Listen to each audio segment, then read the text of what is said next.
Bottom to top, I have the Bears and the Lions. And I got to tell you, I know 15, 20 minutes ago I was saying some potentially nice things about the Lions, but I have both these teams at 6 and 10.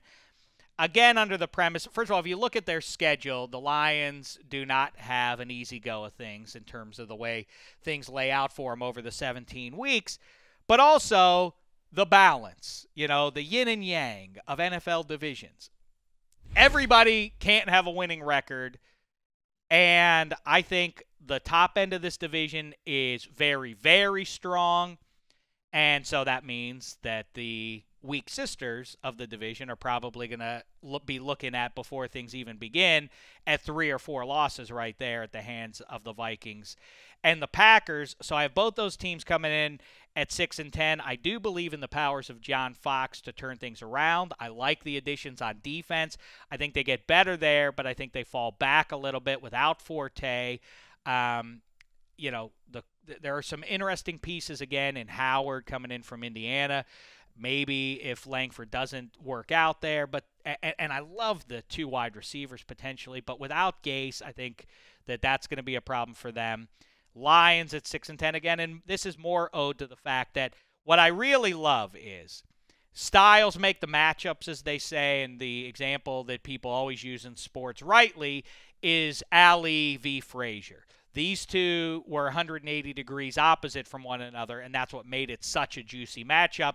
And I tip my hat to the Vikings management, because whereas the Lions and Bears appeared to, at the height, in the midst of the Packers' dynastic run, at least within the NFC North, they tried to keep up with the Joneses. They tried to build their team like the Packers were built. The Vikings zigged when everybody else was zagging there, and they are structured specifically to take out the Packers. They did it last year. They have those big physical corners. They have a rugged defense. They're built to run the ball on offense.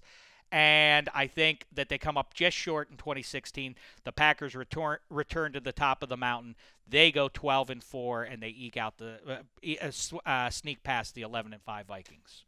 Yeah, the Vikings versus the Packers is a really interesting question to me, because the Vikings right now are in a really kind of almost a fork in the road point with building their team. As you mentioned, they're fundamentally a defense and run-oriented team.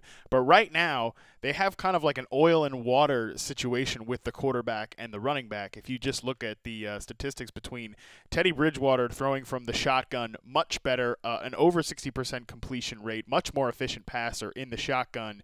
But Adrian Peterson can't run from that shotgun. He's talked about that openly. He averages less than 3 yards per carry as a shotgun runner, but over 5 yards per carry when he's running from the quarterback under center and in the I formation. So those two really almost can't coexist right now, but I love some of the passing game assets for the future with the Vikings. You talk about Stephon Diggs taking a big step forward this year. He's a breakout player to me. Laquan Treadwell is my favorite receiver in the draft. He's a complete route runner, a guy that can get open on the short routes and also wins the ball in traffic. I like both of those players as a long-term 1 and 2, and Charles Johnson's kind of re-emerging in the preseason as a deep threat. And if those three can potentially form a really nice receiving core, maybe they start to put more on Teddy Bridgewater's plate, and that could help them push the Packers even more. But I'm with you. I think Green Bay wins the division with Jordy Nelson back, with Eddie Lacy slimming down. That frees up guys like Randall Cobb and Jared Cook even to be potential contributors in a big way. I love Randall Cobb this year. I think he's in for a big season. The one thing that does loom for me, and I'm high on the Packers as I am every year, as long as Aaron Rodgers is their QB, the best quarterback I've ever seen. Obviously, it's going to be hard for me to pick against that team.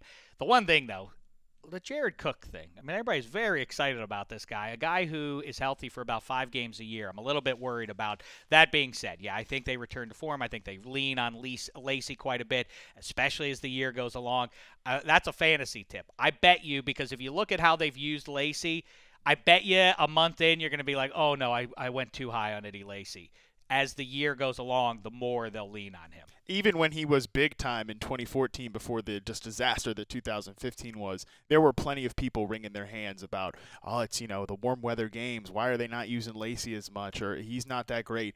Definitely more of a cold weather back. I wonder if there's some questions in Green Bay about whether they're going to re-sign him or not, because you have seen in the past when a team has decided we're not going to bring this running back on a big contract, let's just use him up. That's exactly right. That's exactly what they're going to do with him. And by the way, bold, put it in pen, not pencil. Laquan Treadwell's going to be a star.